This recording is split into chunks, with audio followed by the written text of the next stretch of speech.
السلام عليكم ورحمة الله وبركاته. إن الحمد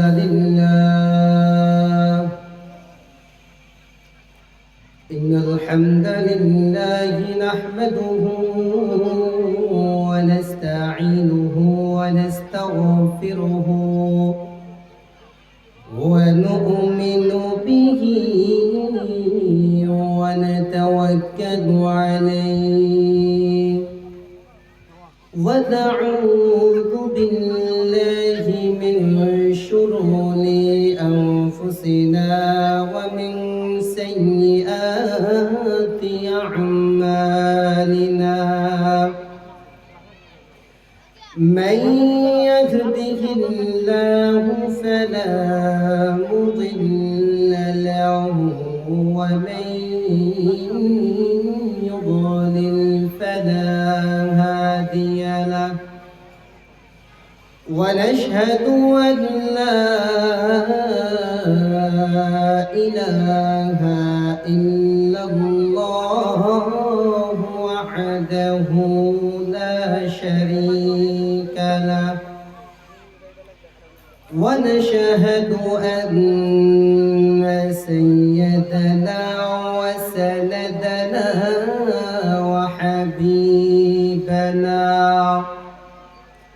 وحبيب ربنا وطبيبنا وطبيب قلوبنا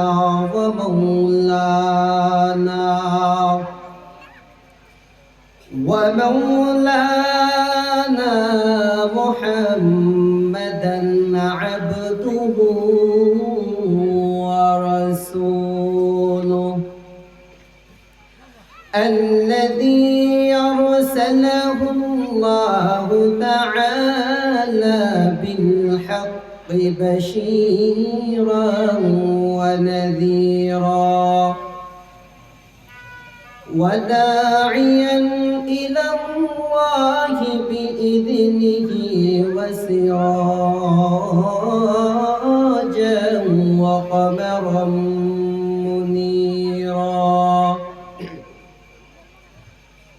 أما بعد فأعوذ بالله من الشيطان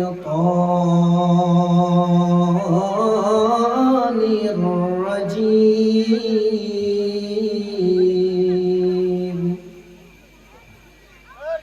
بسم الله الرحمن الرحيم.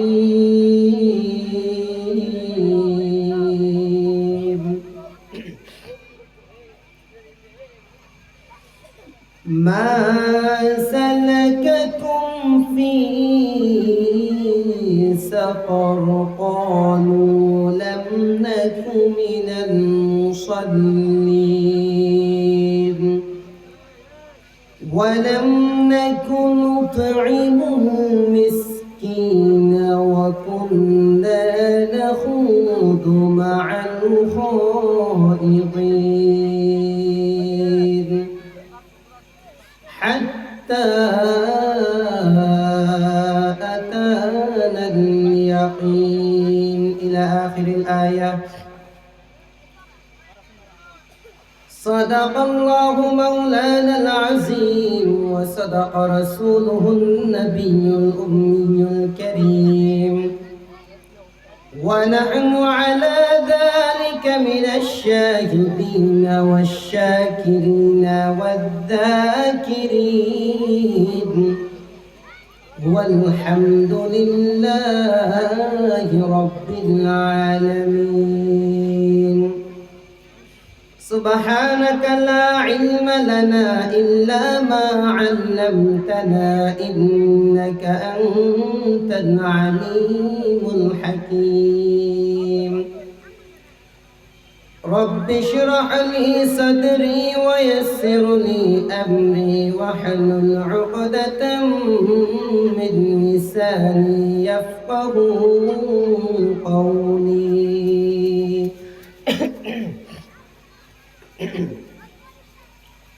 मोमिन जो फिदा नक्श कफे फायद भी हो, मोमिन जो फिदा नक्श कफे फायद भी हो जीर कदम आज भी आलम का खजीना, हो ज़ीर कदम आज भी आलम का खजीना। यक चश्म जतन गाफिल दा शाह नबाशी, यक चश्म जतन गाफिल दा शाह नबाशी, शायद कि निगाहें कुनदा गाह नबाशी, शायद के निगाहे कुनदागा नबाशी। আলহামদুলিল্লাহ, ঐতিহ্যবাহী মকরবপুর নূরে মদিনা ইসলামিয়া দাখিল মাদ্রাসার উদ্যোগে আয়োজিত চতুর্থ বার্ষিক ওয়াজ মাহফিলের সম্মানিত সভাপতি, প্রধান অতিথি, বিশেষ অতিথি, আমন্ত্রিত অতিথিবৃন্দ, মুআজ্জাজ মুকাররম, জাতির মাথার মুকুট, ওয়ারাসাতুল আম্বিয়া হযরত উলামায়ে কেরাম, মহান রব্বে কাবার দরবারে অসংখ্য অগণিত শুকর সুজুদ আদায় করতেছি যে মহান রব আমাদেরকে দুনিয়াবি কাজকর্ম থেকে পারেক করে, যে মহান রব আমাদেরকে মুক্তি জলসায় জান্নাতের বাগানে আসার এবং বসার তৌফিক দান করেছেন। সেজন্য সকলে অন্তরের অন্তরস্থল থেকে কালিমাতুশ শুকর উচ্চ কণ্ঠে আদায় করে সকলে পড়ি আলহামদুলিল্লাহ। সর্বোপরি দুরূদ প্রেরণ করেছি বিশ্ব মানবতার মুক্তির দিশারি সাইয়্যিদুল মুরসালিন খাতামুন নবিয়্যিন ইমামুল মুরসালিন রাহমাতুল লিল আলামিন জনাবে মুহাম্মদুর রাসূলুল্লাহ সকলে পড়ি সাল্লাল্লাহু আলাইহি ওয়াসাল্লামের উপর। আমি আপনাদের সামনে পবিত্র কোরআনুল কারীমের সূরাতুল মুদ্দাসসির থেকে 5টা আয়াতে কারিমা তেলাওয়াত করেছিলাম। এই আয়াতে কারিমা থেকে রব্বে কাবা আমাকে কিছু কথা বলার মতো, আপনাদেরকে কিছু কথা শুনবার মতো রব্বে কাবা যেন সেই তৌফিক দান করে সকলে আল্লাহুম্মা আমিন। এই কোরআন এমন একটি কিতাব, যেই কিতাবের শুরুতেই আল্লাহ পাক রব্বুল আলামিন লিখে দিয়েছেন লা রাইবা ফি, এর মাধ্যমে ভুল তো দূরের কথা যারা পরিমাণ সন্দেহ নেই। সুবহানাল্লাহ। পৃথিবীর অনেক লেখক অনেক বই লেখেন, প্রত্যেক গ্রন্থকারের শেষে লিখে দেয় অথবা শুরুতেই লিখে দেয় আমার লেখা বইয়ের মাধ্যমে যদি কোনো প্রকার ভুল হয়ে থাকে তাহলে ধরাই দিবেন, পরবর্তী আমি সংস্কার করে দিব, আপনার প্রতি কৃতজ্ঞ থাকব।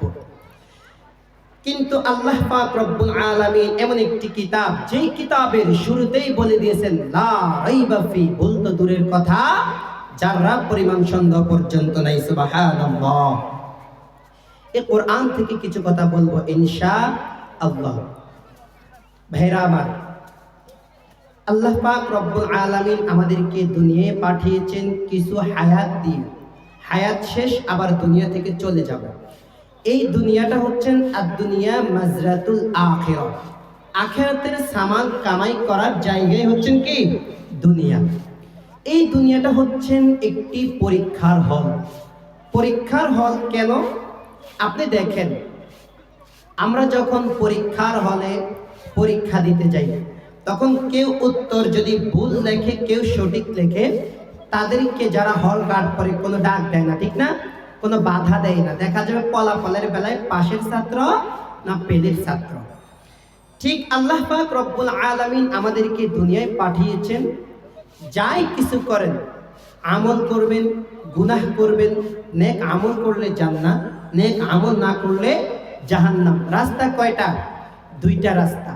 দুনিয়াতে আপনি পরীক্ষার হলে পরীক্ষা দেওয়ার পরে তখন রাস্তা দুইটা হয়, ফলাফলের পরে কয়টা হয়? একদল পাশের ছাত্র আর একদল ফেলের ছাত্র। কথা বলুন ঠিক কিনা? ঠিক আল্লাহ পাক রব্বুল আলামিন আপনার আমার মৃত্যুর পর জায়গা দুইটা করে দিয়েছেন। কয়টা? কথা বলতে হবে কয়টা? আল্লাহ রাব্বুল আলামিন বলেন ফারীকুন ফিল জান্নাতি ওয়া ফারীকুন ফিস সাঈর। জোরে জোরে বলুন আল্লাহু আকবার। আল্লাহ রাব্বুল আলামিন বলেন আমি আল্লাহ পাক রব্বুল আলামিন রাস্তা দুইটা করে দিলাম, ফারীকুন ফিল জান্নাহ ওয়া ফারীকুন ফিস সাঈর। বান্দা নেক আমল করলে তোমার জায়গা জান্নাত, আর নেক আমল না করলে তোমার জায়গা হবে জাহান্নাম। কথা বলুন ঠিক না বেঠিক? আল্লাহ রাব্বুল আলামিন বলেন বান্দা শুনে নাও, ও বান্দা আমি আল্লাহ তোমাদেরকে রাস্তা দুইটা করে দিলাম। আল্লাহ তাআলা বলেন তোমাদেরকে দুনিয়ায় কেন পাঠাইলাম? আল্লাযী খালাকাল মাউতা ওয়াল হায়াতা লিয়াবলুয়াকুম আইয়ুকুম আহসানু আমালা।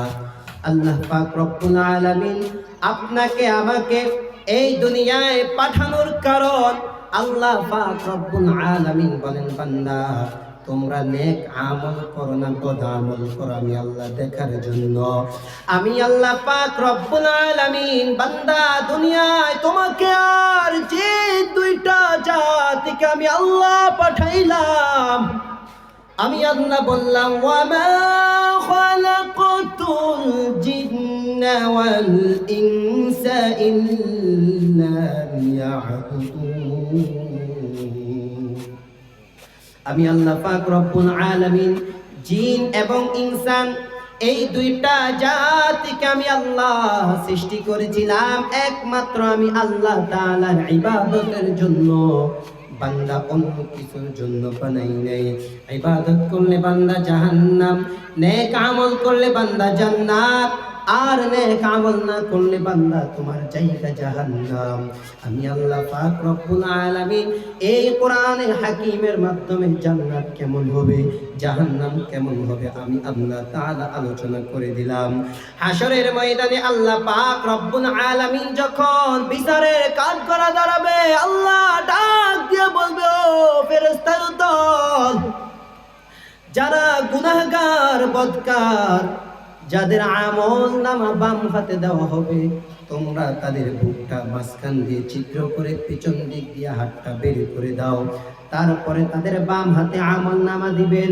তারা বলবেন আল্লাহ আমরা কিভাবে আমল নামা পড়ব? আল্লাহ তাআলা বলেন ও ফেরেশতার দল, এই নাফরমান বেনামাজি সুদখোর ঘুষখোর আমি আল্লাহর কোরআনের কথা মানে নাই, আমি আল্লাহ যত কথা বলেছি শুনে নাই, এই নাফরমানদেরকে গাঁটটা ধরে এমন জোরে মুসরান দাও যখন গার পিছনের দিকে চলে যাবে। আল্লাহ রাব্বুল আলামিন বলেন ইকরা কিতাবাকা কাফা বিনাফসিকাল ইয়াওমা আলাইকা হাসিবা। ও বান্দা পড়ে পড়ে দেখো কোন দিন কোন জায়গায় কোথায় কি অপরাধ করেছ। বান্দা সেদিন সব কিছু দেখবেন। দেখার পর আল্লাহ তাআলা বদ আমল যারা তাদেরকে জাহান্নামে দিয়ে দিবেন, নেককারদেরকে জান্নাতে দিয়ে দিবেন। জান্নাতে দেওয়ার পর জান্নাতীরা জাহান্নামীদেরকে দেখে দেখে বলবেন হাই কি হয়েছে তোমার? দুনিয়ায় একসাথে আমরা চলাফেরা করতাম, একই বাজারে বাজার করতাম, একই মসজিদে জুমার নামাজ আদায় করতাম, একই ইমাম তোমার জানাজা পড়াইলো আমার জানাজা পড়াইলো, কিন্তু আমি মুজরিমিন কিসে তোমাদেরকে মা সালাকাকুম ফি সাকর, কিসে তোমাদেরকে জাহান্নামে নিয়ে আসলো? জান্নাতীরা জাহান্নামীদেরকে প্রশ্ন করবেন মা সালাকাকুম ফি সাকর, তোমাদেরকে কিসে সাকর নামের জাহান্নামে নিয়ে আসলো? ওই জাহান্নামীরা বলবেন আমাদের 4 অপরাধের কারণে আজকে আমরা জাহান্নামে হইলাম। বলুন তো কয়টা অপরাধ তাদের? 1 নাম্বার তারা বলবেন ক্বালু লাম নাকু মিনাল মুসাল্লিন, আমরা দুনিয়ায় মুসল্লি ছিলাম না, নামাজ আদায়কারীদের মধ্যে শামিল ছিলাম না, এজন্য আজকে আমরা জাহান্নামে আসতে হলো। কারণ আল্লাহ পাক রব্বুল আলামিনের হাবিব বিশ্বনবী রাহমাতুল লিল আলামিন ডাক দিয়া বলেন হে উম্মতের দল, মিফতাহুল জান্নাতিস সালাহ, নামাজ হচ্ছে বেহেশতের চাবি। মুসল্লি কাদেরকে বলা হয়? যারা সপ্তাহ একদিন শুধু জুমার নামাজ পড়ে তাদেরকে মুসল্লি বলা হয় না। যারা 5 ওয়াক্ত নামাজ মসজিদে এসে আদায় করে তাদেরকেই মুসল্লি বলে। কথা বলুন ঠিক না বেঠিক? তারা বলবে আমরা তো নামাজই ছিলাম না, এই অপরাধের কারণে আজকে আমরা জাহান্নামের আগুনে জ্বলতে হচ্ছে। কারণ কিয়ামতের দিন সর্বপ্রথম যেই জিনিসের হিসাব নেওয়া হবে ওই জিনিসের নাম কি? কথা বলুন কি? নামাজ। সর্বপ্রথম আমার আপনার নামাজের হিসাব নেবেন। কিন্তু তাদেরকে প্রশ্ন করবেন 2 নম্বর অপরাধ কি ছিলেন? তারা বলবেন ওয়ালাম নাকুনু তুইমুল মিসকিন। এ মুসলমানি বান্দার আল্লাহর গোলাম, মনোযোগ দিয়ে শোনেন। তারা বলবে ওয়ালাম নাকুনু তুইমুল মিসকিন, আর আমরা দুনিয়ায় থাকা অবস্থায় মিসকিনদেরকে খানা দিতাম না। মিসকিনদেরকে না খাওয়া দেওয়ার কারণে এতিম মিসকিন যারা আছে তাদের হক মেরে খাওয়ার কারণে আজকে আমরা জাহান্নামী। আজকে আমাদের সমাজের মাধ্যমে এতিমের হক মেরে খায় এমন মানুষ আছে না নাই? কথা বলেন, আছে না নাই? শুধু নাই এ কথা বললে হবে না। দেখেন, কোন একটা এতিমখানা বা কোন একটা এতিমদের ফান্ড যদি কোন একজন শিক্ষক বা কোন একজন ওস্তাদ, কোন একজন হুজুর খুব সুন্দর করে এই প্রতিষ্ঠানটা চালাইতেছে, চালানোর পরে এখন কিছু মানুষ এখন তাদের স্বার্থের জন্য তারা এই প্রতিষ্ঠানে কোনো সুযোগ করতে পারতেছে না। সুযোগ না করার কারণে তারা এখন ওই যেই প্রতিষ্ঠান এতিমখানা যে হুজুরে চালায় ওই হুজুরেরও অনেকে বিরোধিতা করে। ওই হুজুরকে কিভাবে বিদায় দেওয়া যায়, বিদায় করে ওই প্রতিষ্ঠানে নিজেরা কিভাবে আসতে পারে, আসার পরে এতিমদের সব কিছু কিভাবে নিয়ে যেতে পারে। মানুষে এতিমখানে একটা খাসি দিবে, সেই কি করবে যে আমরা ভাগ করে আমরা এতিমখানায় অর্ধেক দিব আর অর্ধেক আমরা নিব। এইরকম চিন্তা ধারণা করে তারা ভাগ করার জন্য কিছু মানুষ আমাদের সমাজে এতিমখানা নিয়ে দলাদলি করে। আছে না নাই? কথা বলেন, আছে না নাই? অবশ্যই। মানে ওই হুজুরের প্রতিষ্ঠান ভালো করে চালাচ্ছে, এটা তাদের সহ্য হইতেছে না। এখন নিজেদের স্বার্থের জন্য যে আমরা কি করব, আমরা চেষ্টা করব এই প্রতিষ্ঠানটা আমরা দখল করতে, আমাদের আয়ত্তে নিয়ে আসতে। যখন আমরা নিয়ে আসব তখন আমরাই একটা কিছু, ঠিক না? তখন আমরা এবার কি করব? এমনি তো যে হুজুর আছে এই হুজুর আমগরে কিছু দেয় না, হ্যাঁ, এই হুজুর সব এতিম ছাত্র করে খাওয়ায়। আমরা যখন পামু, আমরা খাসি আসলে খাসির মাশাআল্লাহ কলিজা গুদ্দা যা কিছু আছে সব কিছু আমরা নিয়ে ছাত্র করে প্রয়োজনে 50% দিই, এরপরে যাই এতিমদেরকে আদায় করে দিবে এতিমদের হক। এমন মানুষ আমাদের সমাজে আছে না নাই? আপনাদের মক্রব করে নাও থাকতে পারে, জানি না, হয়তো বা থাকতে পারে। থাকলে আল্লাহ আমাদেরকে বুঝদান, আল্লাহুম্মা আমিন। তাহলে তাদের 2 নাম্বার কথা কি ছিল বলেন তো? তারা কি বলবে যে আমরা ওয়ালাম নাকুনু তুইমুল মিসকিন, দুনিয়ায় আমরা এতিম মিসকিনদেরকে খাবার না দেওয়ার কারণে আজ আমাদের এই অবস্থা। তাদেরকে 3 নাম্বার বলবেন ওকুন্না নাহুদু মাআল খায়দিন। তাদেরকে প্রশ্ন করবেন, তারা 3 নাম্বার বলবেন আর আমরা যারা সত্য পথের প্রতীক ছিল তাদের বিরোধিতা করতাম, যারা সমালোচনা করত সমালোচনাকারীদের সঙ্গে থেকে। এখন দেখবেন যারা হক পথে চলে, যারা ভালো পথে চলে, যারা একটু ইসলামী মাইন্ডে চলে তাদের বিরোধিতা অনেক মানুষ করে, কি করে না? বিশেষ করে আমগো হুজুরের বিরোধিতা করার মানুষ আল্লাহর জমিনে অভাব নাই, ঠিক না ভাই? ঠিক কথা কয় না? আসেনি? শুধু হুজুরে এই গেছে, কিন্তু নিজের যে দুনিয়ার অপরাধ নিজের ভিতরে এটা দেখে না, শুধু হুজুরে দোষ, শুধু হুজুরে দোষ। হুজুরেরা দেশটারে খাইছে। আচ্ছা বলেন তো দেখি, হুজুরেরা কোনো রাষ্ট্রীয় বড় কোনো দায়িত্বে আসেনি? কোন তো হুজুরের চেয়ারম্যান, যে ইউনিয়নে হুজুর চেয়ারম্যান আছে ওই ইউনিয়নে খাটের নিচে একটা তেলের বোতল পাইবেন না চেয়ারম্যানে, পাইবেন না। কিন্তু দোষ হয় সব হুজুরের। কার? খায় সব হেরা, দোষ হয় এগো। খায় যারা মজুর, দোষ পরে কাগজ হুজুরের। এই তারা কিয়ামতের ময়দানে তারা জাহান্নামে যাওয়ার এই আরেকটা কারণ। তারা বলবে আমরা যারা হক পথে ছিল, যারা সত্য পথে ছিল তাদের সমালোচনা করতাম, সমালোচনা করার কারণে আজ আমরা জাহান্নামী হয়ে গেলাম। তারপরে তারা 4 নাম্বার প্রশ্ন তাদেরকে বলবো ওকুন্না নুকাদ্দিবু বিয়াউমিদ্দিন। তারা বলবে আমরা কিয়ামতের দিবসকে অস্বীকার করতাম, কিয়ামতের দিবসকে অস্বীকার করার কারণে আজ আমাদের জাহান্নাম। কিয়ামতের দিবসকে অস্বীকার করার কারণে আজকে আমরা জাহান্নামী। এই 4টা অপরাধের কারণে আজকে আমরা জাহান্নামী হয়েছিলাম। কিয়ামতের দিবস আছে, এটা বিশ্বাস করেন আপনারা? অবশ্যই আছে, কিন্তু তারা এটা বিশ্বাস করে না। তারা বলবে আমরা এই 4টা অপরাধের কারণে আজকে জাহান্নামী হয়ে গেলাম। মেরে ভাইও, জাহান্নাম কেমন ভয়ানক জায়গা। আল্লাহ পাক রব্বুল আলামিনের রাসূল বিশ্বনবী সাল্লাল্লাহু আলাইহি ওয়াসাল্লাম বলেন, জাহান্নামীদের মাধ্যমে আল্লাহ পাক রব্বুল আলামিন ফেরেশতাদেরকে ডাক দিয়ে বলবেন, ও ফেরেশতার দল, জাহান্নামের আগুন 1000 বছর জ্বালাইতে জ্বালাইতে জ্বালাইতে জাহান্নামের আগুন লাল হয়ে যাবেন, কয়লার মতো লাল। ফেরেশতারা ডাক দিয়ে বলবেন, আল্লাহ তাকিয়ে দেখেন জাহান্নামের আগুন এখন এই অবস্থার মাধ্যমে আছে। আল্লাহ বলবেন, না না না, ও ফেরেশতার দল, শুনে নাও শুনে নাও, যেই বান্দাকে আমি আল্লাহ এত নিয়ামত দিলাম, যেই বান্দাকে আমি আল্লাহ তাআলা এত কিছু দেওয়ার পর আমার বান্দা আমি আল্লাহর নিয়ামতের শুকরিয়া তান আদায় করে নাই, আমি আল্লাহর নিয়ামতের শুকরিয়া তান আদায় না করার কারণে এই নাফরমানকে আগুনে কিছু হবে না। আগুন আর 1000 বছর জ্বালাও, জ্বালাইতে জ্বালাইতে জ্বালাইতে জাহান্নামের আগুন সাদা হয়ে যাবেন। আল্লাহ বলবেন, না না না না, এই আগুনে জাহান্নামীদেরকে কিছু হবে না রে ফেরেশতার দল, তোমরা আরো 1000 বছর জাহান্নামের আগুন জ্বালাও। আরো 1000 বছর জ্বালাইতে জ্বালাইতে হাত্তা সাওয়াদাত সাওদা, জাহান্নামের আগুন কালো হয়ে যাবে, আমি বিশ্বা রজনীর মতো অন্ধকার হয়ে যাবে। আল্লাহ তাআলা বলবেন, ও ফেরেশতার দল, যাও যাও যাও, এই নাফরমানকে ধরিয়া তোমরা পেছন দিক দিয়ে জাহান্নামে ফেলে দাও। এ মুসলমান, কেমন ভয়ানক জায়গা জাহান্নাম।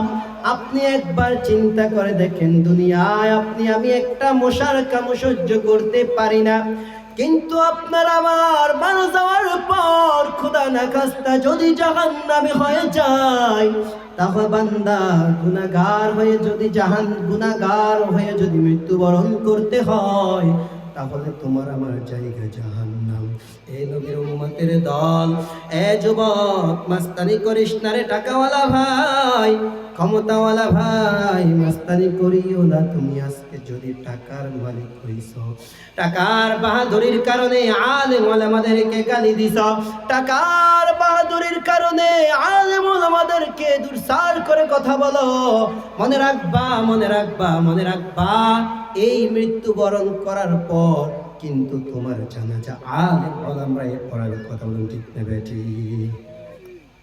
তাহলে আমরা এই 4 কাজ থেকে বেঁচে থাকতে হবে। 1 নাম্বার কি? নামাজি হতে হবে। 1 নাম্বার কি হতে হবে? কারণ আল্লাহ রাসূল সাল্লাল্লাহু আলাইহি ওয়াসাল্লাম বলেছেন, মুনাফিক, মুমিন এবং কাফেরের মধ্যে পার্থক্যই হচ্ছে কি? নামাজ। তাহলে আমরা 1 নাম্বার কি হতে হবে? কথা বলুন, নামাজি হতে হবে। আর 2 নাম্বার, এতিম মিসকিনদের হক মেরে খাওয়া যাবে না। বিশেষ করে যারা এতিমখানা চালান, আপনারা সাবধান হয়ে যান। অনেকে আছে এতিমখানার হক আদায় করবে কি এতিমদের হক, নিজে যা পায় তাই খায়। যাক আলহামদুলিল্লাহ, আমাদের মক্রবু যে এতিমখানা আছে, বিশেষ করে আমরা যতটুকু জানি, আমাদের ওস্তাদ লাকসাম হুজুর বা ইকবাল হুজুরের মাধ্যমে প্রতিষ্ঠান অনেক সুন্দর চলছে আলহামদুলিল্লাহ। হুজুর আবার এরকম না, অনেক প্রতিষ্ঠান এরকম এতিমখানা আছে যে এতিমদের হক মেরে দেয়। খাসি যদি আসে, অজ্ঞা কোন রকম একটু কাড়ি দিয়ে পাকের মাদ্রাসায় নিয়ে যায়, এমন সিটিং বাটপার আছে না নাই? বাড়িতে যায়, আছে না? অভাব নাই। তাহলে 3 নাম্বার হচ্ছে, যারা সত্য পথে চলবে, যারা ইসলামী আন্দোলন করবে, তাদের বিরোধিতা করা যাবে না। আজ আমাদের সমাজের মাধ্যমে অহরহ মানুষকে, অসংখ্য যুবককে দেখা যায় যারা ইসলামী আন্দোলন করে, অর্থাৎ 8 দলীয় যে ইসলামী সংগঠন দল, এই দলদের বিরোধিতা করে, তার নেতার পিছনেই পড়ে, নেতার কথা মেনে ইসলামী আন্দোলনের বিরোধিতা করে, আলেম ওলামাদের বিরোধিতা করে। এমন মানুষ আছে না নাই?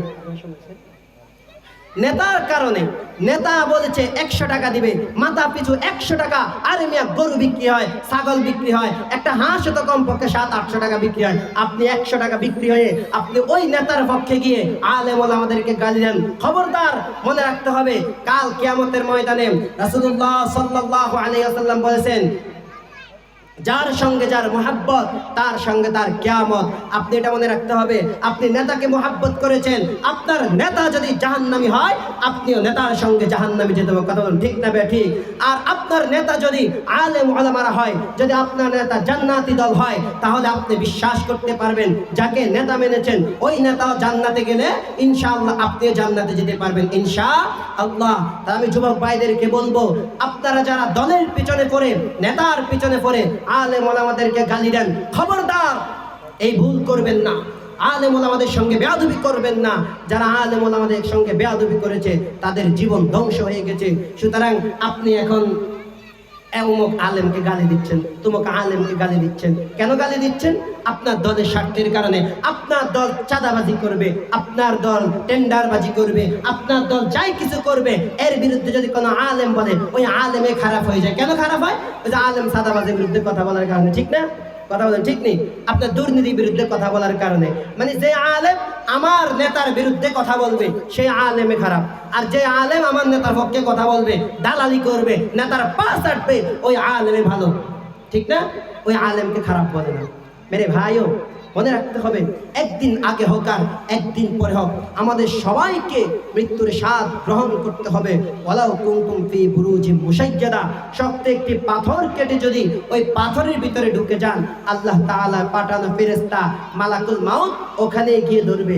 মরণের কথা চিন্তা করে প্রতিদিন ঘুমানোর আগে বালিশের সঙ্গে যখন মাথাটা লাগাও তখন চিন্তা করবা যে আজকে রাত্রে যদি আমার মৃত্যু হয়ে যায়, আমার নেতাও আমার কবরে যাবে না, আমার নেতাও আমার সঙ্গে যাবে না, আমার নেতা আমার জানাজা পড়াতে পারবে না, তাহলে আমি এই নেতার পিছনে পড়ে কিভাবে আলেম ওলামাদের বিরোধিতা করতেছি। 3 নম্বর কাজ কি? ওই যে তারা বলবে কি, আমি আলেম ওলামাদের বিরোধিতা করার কারণে সমালোচনাকারীদের সঙ্গে থেকে সমালোচনা করছি আর আমি জাহান্নামী। 4 নাম্বার তারা বলবে অকুন্না নুকাদ্দিবু বিয়াউমিদ্দিন, আমরা কিয়ামত দিবসকে অস্বীকার করার কারণে। এই 4টা জিনিসকে অস্বীকার করার কারণে তাদের জায়গা কোথায় হয়েছে? কোথায় হয়েছে বলেন? জাহান্নাম। আর কেমন জাহান্নাম? ভয়ানক জাহান্নাম। চিন্তা করছেন একটাবারের জন্য দুনিয়ায় আমি আপনি একটা মশার কামড় সহ্য করতে পারি না, মৃত্যুর পর আপনি আমি কি জাহান্নাম আগুন সহ্য করতে পারবো? মেরে ভাইও মরণের কথা স্মরণ করে আল্লাহ পাক রব্বুল আলামিনের কাছে তওবা করেন, কারণ তওবাকারীকে আল্লাহ তাআলা এত পছন্দ করে, এত পছন্দ করে। যখন একটা ব্যক্তির একটা ওট হারিয়ে যাবে, ওই ব্যক্তি ওট হারানোর পরে যখন সে আবার ওটটা অনেকক্ষণ পরে পাইবে, সে যেমন খুশি হয়, তার খুশি সীমানা থাকে না। এটা লম্বা আয়াত, এত লম্বা সময় নিয়ে সংক্ষিপ্ত বলতেছি। সে যেমন খুশি হয়, আল্লাহ পাক রব্বুল আলামিন বান্দা তুমি যখন আমি আল্লাহর কাছে তওবা করো, আমি আল্লাহ তার চেয়ে বেশি খুশি হই। তাহলে আল্লাহ পাক রব্বুল আলামিন যে কথাগুলো বলেছি সর্বপ্রথম এই কথাগুলোর উপর আমাকে আমল করার তৌফিক দান করেন, তারপর আপনাদের সবাইকে আমল করার তৌফিক দান করেন। আল্লাহুম্মা আমিন। আল্লাহ তাআলা এই প্রতিষ্ঠানকে কিয়ামত পর্যন্ত কবুল করুক। তো আমাদের মকরবপুর এতিমখানা মাদ্রাসা, জব্বারি হাফিজিয়া মাদ্রাসা সহ আল্লাহ তাআলা ছাত্র শিক্ষক উস্তাদ সকল দিনী প্রতিষ্ঠানকে কবুল করুন। আল্লাহুম্মা আমিন। ওয়া আখিরু দাওয়ানা আলহামদুলিল্লাহি রাব্বিল আলামিন। আসসালামু আলাইকুম ওয়া রাহমাতুল্লাহি ওয়া বারাকাতুহু।